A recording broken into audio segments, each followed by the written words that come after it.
बारिश में गाय का दूध बेचने वाली गरीब माँ।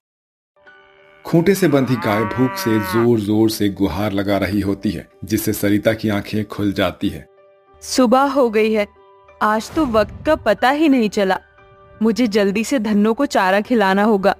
ये कहकर सरिता आंख मलते हुए बिस्तर से उठकर चारा काट कर गाय को खाने को देती है और बाल्टी लेकर जल्दी जल्दी दूध दूहकर उन्हें लोगों के घर देने चली जाती है। गौरी, मैं ग्राहकों के घर दूध देने जा रही हूँ। ठीक है माँ। लीला मौसी, दूध लाई हूँ।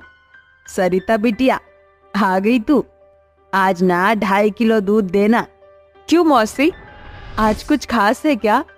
हाँ, आज सुबह सुबह शहर से सत्येंद्र आया है और तू तो जानती है उसे खीर कितना भाता है। बस वही बनाना है।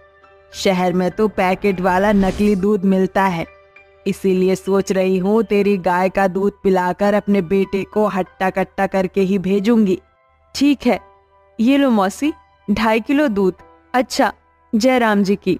यूं तो मदनपुर गांव कई ग्वालों से भरा हुआ था, बावजूद इसके लोग सरिता से ही दूध खरीदते थे। सरिता एक गरीब दूध वाली थी, मगर वो बहुत ही खुददार थी। वो अपने गाय के दूध में किसी किस्म का मिलावट नहीं करती थी, इसलिए ग्राहक उस पर भरोसा करते थे। अच्छी गुणवत्ता के कारण सरिता के गाय के दूध का एक भी बूंद नहीं बचता था। मगर एक कड़वा सच ये भी था कि उसे अपनी ईमानदारी के बदले कुछ खास कमाई नहीं होती थी। वो सबसे सस्ता दूध बेचती थी।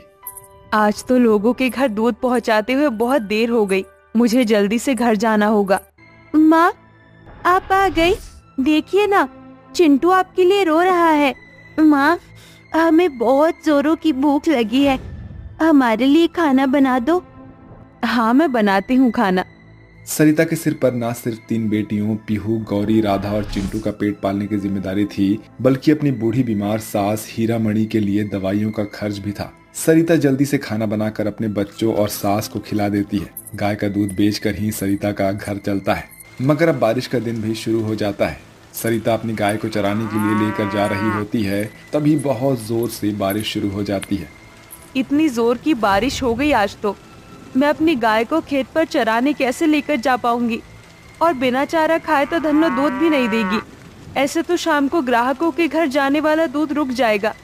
नहीं, मुझे बाजार जाकर अपनी गाय के लिए भूसा खली लेकर आना होगा।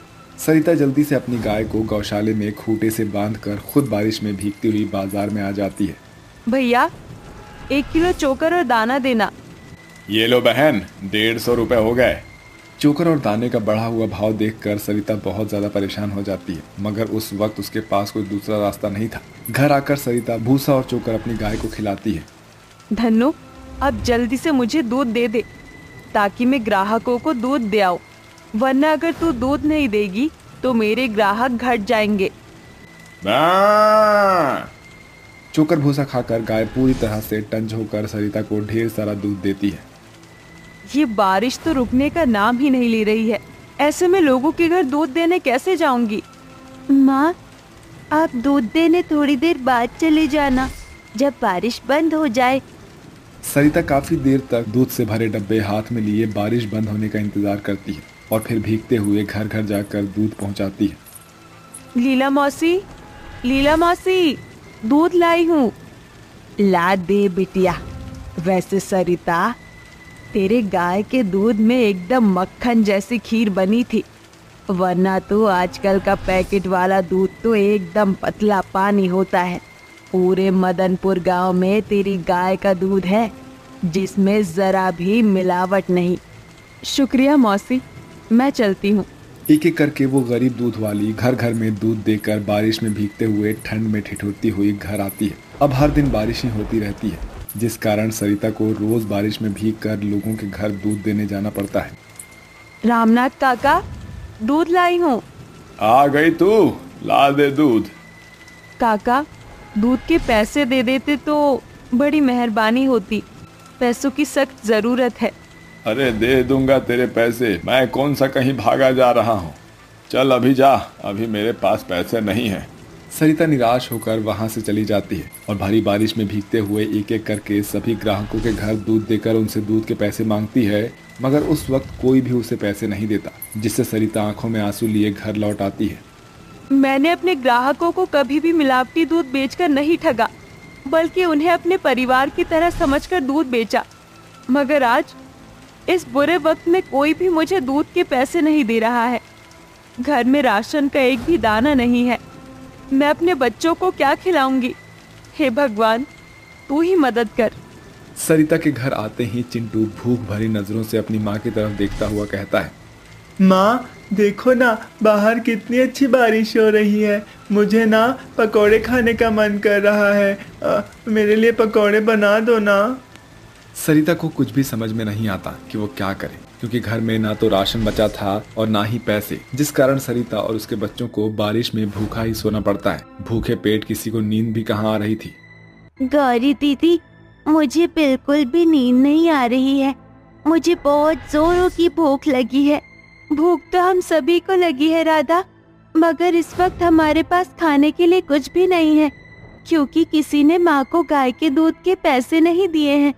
जब वो माँ को पैसे दे देंगे तो हम सभी पेट भरकर खाना खाएंगे। हर एक पल के साथ बारिश जैसे किसी जिद्दी बच्चे की तरह होकर और भी तेजी से बरसती ही जा रही थी। साथ ही तेज तूफान के साथ ओले भी पड़ने लगते हैं, जिससे सरिता का बनाया गौशाला भी बारिश के पानी से ढहकर टूट जाता है, जिससे गाय जोर जोर से रंभाने लगती है। माँ देखो ना, हमारी गाय इतनी जोर जोर से क्यों चिल्ला रही है। माँ वो ठीक तो है ना? मैं जाकर देखती हूँ।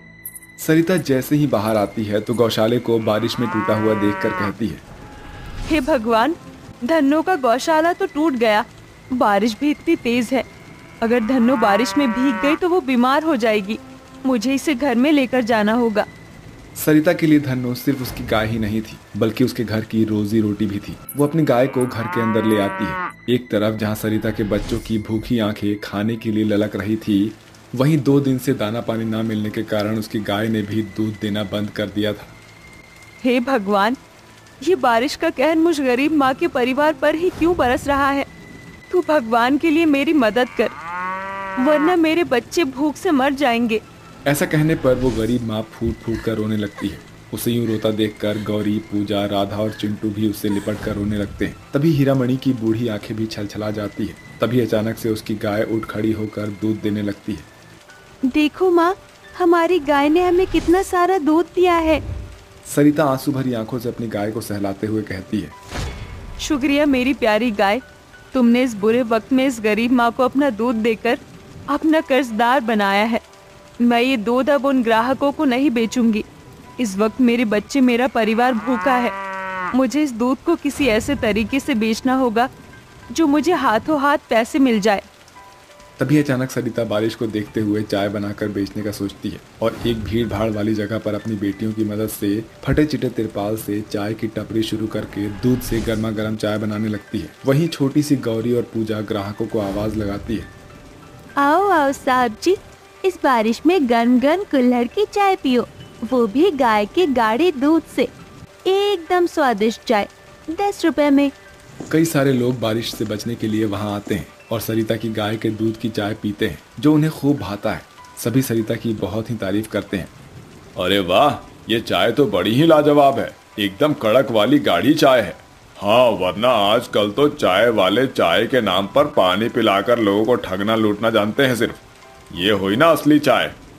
चाय तो अच्छी होगी ना अंकल, ये हमारी गाय के दूध की बनी चाय है, इसमें जरा भी मिलावट नहीं।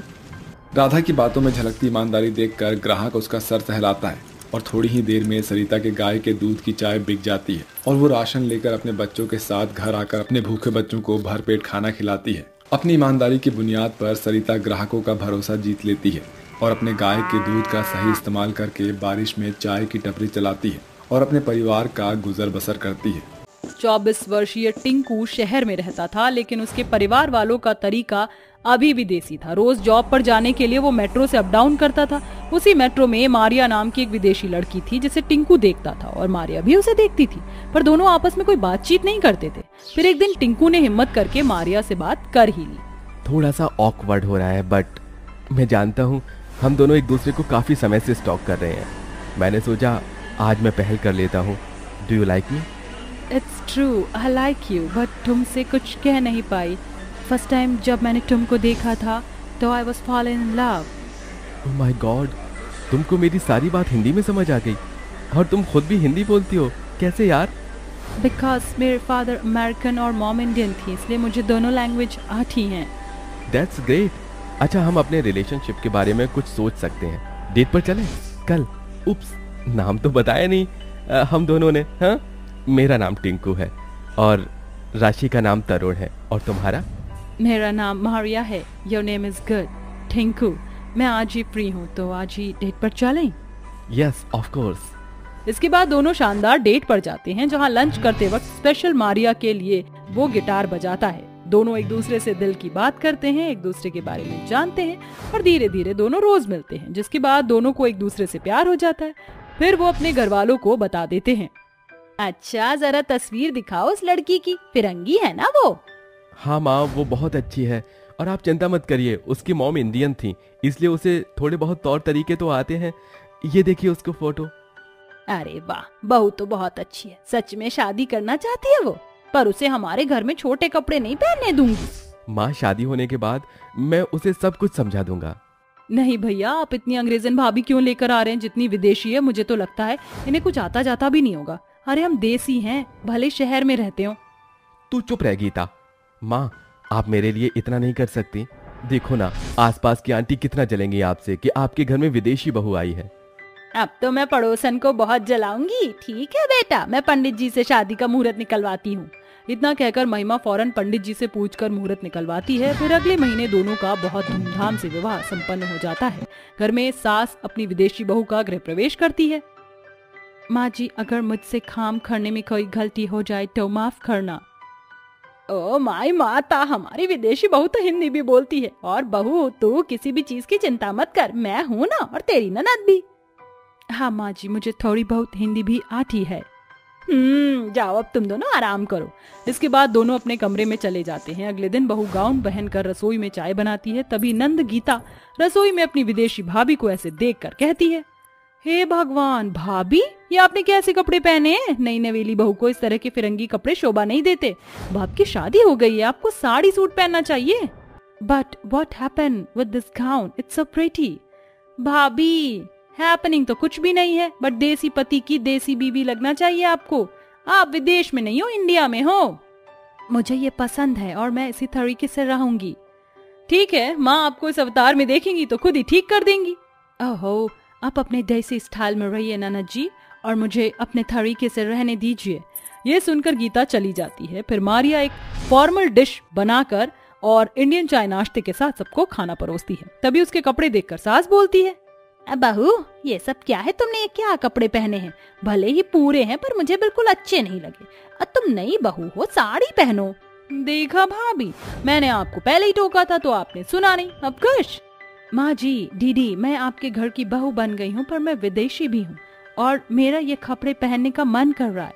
मैं इसमें कंफर्टेबल हूँ, तो साड़ी पहनने की क्या जरूरत है? मारिया, तुमने मुझे कहा था ना कि तुम एडजस्ट कर लोगी। थोड़ा सा हमारी बात मान लो प्लीज। ओके, तुम बोल रहे हो तो मैं साड़ी पहन लूंगी अब से। अब आप सब खाना खा लीजिए। ये भगवान भाभी, आपने क्या बनाया है? कुछ अजीब और नया दिख रहा है। दीदी, ये वेफल और पैनकेक है, हमारे यहाँ डेली बनता है। हे भगवान, अरे तू पहली रसोई में आलू के पराठे भी बना देती तो चल जाता। पता नहीं का तू बनाती रहत है। अपने ननद से पूछ लिया कर, वही बनाया कर। देसी खाना ही बढ़िया होता है, इससे क्या होगा? ये तो पौष्टिक भी नहीं है। भाभी, अगर आप अंकुरित चना और दाल भी रख देती थी ना हमारे सामने, तो उसमें भी कम से कम ताकत थी। कोई बात नहीं, आज यही खा लेते हैं। दिन गुजरते हैं। विदेशी भाभी और देसी ननद की कुछ खास जमती नहीं है। आपस में उनकी नोकझोंक चलती रहती है। साथ ही कभी नंद को विदेशी भाभी की चीजों से दिक्कत होती, तो कभी विदेशी भाभी को नंद की देसी चीजों से। ऐसे ही रात के समय बहुत मच्छर काट रहे थे, तो गीता देसी नुस्खे के साथ उपले को जलाकर घर में धुआं धुआं कर देती है, जिससे मारिया को बहुत खांसी होती है और उसकी आंखों में चुभती भी है। How is this? How much smoke has been in the house? मैं भाभी, यानी दिक्कत? आपको इंग्लिश आती नहीं है तो क्यों बोलती हैं? एक्सक्यूज मी भाभी, आई एम फ्रीक्वेंटली से स्पीकिंग इन इंग्लिश, बट जो बात हिंदी में करने हैं वो अंग्रेजी में कहा। और आपको तो हिंदी भी अच्छे से नहीं आती, तो मत बोला करो आप भी। इसकी जगह तुम गुड नाइट भी जला सकती थी, पर तुमसे तो बहस करना ही बेकार है। ये कहकर मारिया अपने रूम में चले जाती है। अगले दिन गीता कहती है, माँ भाभी आज का मौसम बहुत अच्छा है, क्यों ना हम मंदिर चले? What? The weather is so romantic. हमें मंदिर नहीं किसी क्लब वगैरह या पार्क में जाना चाहिए। दिमाग खराब है क्या भाभी? फिर वही वाली बातें। अरे देसी बनो, मंदिर चलो। Nope, going to park. माँ जी चुप करो, तुम दोनों कितना बोलती हो। कहीं नहीं जाना हमें। देख रही हूँ तुम दोनों का आजकल विदेशी बहू वर्सेस देसी ननद चल रहा है। अपने आप को सुधार लो वरना मुझे एक्शन लेना पड़ेगा। मैंने तो कुछ नहीं किया माँ जी। नंद जी अपने आप को पता नहीं क्या समझती हैं। बस बस बस रहने दीजिए भाभी, आप बहुत हो गया तुम दोनों का। जाओ अपने कमरे में, अब मौसम अच्छा है, बहू तू मेरे लिए पकौड़े बना कर ला। जी माँ जी। ये सुनकर मारिया अपनी सास और ननद को पकौड़े बनाकर खिलाती है। इस तरह उनमें नोक झोंक चलती रहती है। फिर एक दिन गार्डन में पानी डालते समय बारिश की कीचड़ से मारिया फिसल जाती है, जिससे उसके दोनों हाथों पर चोट लग जाती है। तभी दोनों आकर उसे कमरे में ले जाते हैं। अरे बहू ये क्या कर लिया तूने? उफ भाभी क्या किया आपने? ठीक से काम करना था ना। मैं अभी आपके लिए हल्दी का लेप लेकर आती हूँ, थोड़ी सी चोट है, ठीक हो जाएगी। नहीं, मेरे फर्स्ट एड बॉक्स में दवाई रखी है, मैं अमेरिका में भी लगाती थी, आप वो लगा दीजिए, जल्दी ठीक हो जाऊंगी। नहीं बहू, वो देसी लेप लगाएगी तो जल्दी ठीक हो जाएगी, इन दवाई में उतना असर नहीं होता। नहीं माँ जी, मैं अपनी दवाई लगाऊंगी। माँ लगाने दो, आप क्यों जबरदस्ती कर रही हो? भाभी के दोनों हाथ पर चोट लगी है ना, एक हाथ में लेप लगा देती हूँ और दूसरे में आपकी दवाई। देखते हैं दोनों में से कौन सा हाथ जल्दी ठीक होगा। ठीक है, मुझे मंजूर है। फिर मारिया के मुताबिक गीता एक हाथ में देसी दवाई और दूसरे हाथ में विदेशी लगा देती है और अगले दिन उसकी विदेशी दवाई वाले चोट पर से खून निकल रहा था, जिससे वो चिल्लाती है और दोनों सास ननद उसके पास आते हैं और देखते हैं कि देसी हल्दी के लेप से आधी चोट ठीक हो चुकी है। देखा भाभी, आपका हल्दी का घाव वाला हाथ कितना जल्दी ठीक हो गया और आपकी विदेशी दवाई से कुछ नहीं हुआ, उल्टा खून निकल रहा है। अब समझ आई आपको मेरी बात? हाँ बहू, अब तुझे समझ आ गया होगा कि देसी चीज कितनी काम आती है और जल्दी असर करती है। हाँ माँ जी और दीदी, मुझे आपकी बात से ही समझ आ गया कि देसी चीजें अच्छी होती है। मुझे बहुत दर्द हो रहा है दीदी, कुछ तो कीजिए। मैं उसी का लेप लगा देती हूँ और कपड़ा बांध देती हूँ। ये बोलने के बाद देसी नंद अपनी विदेशी भाभी के हाथ पर हल्दी का लेप लगा देती है और पट्टी कर देती है। इस हादसे से मारिया की आंखें खुल जाती हैं और अब वह अपनी नंद की तरह देसी तौर तरीके को अपनाने के बाद खुशी खुशी ससुराल में रहने लगती है।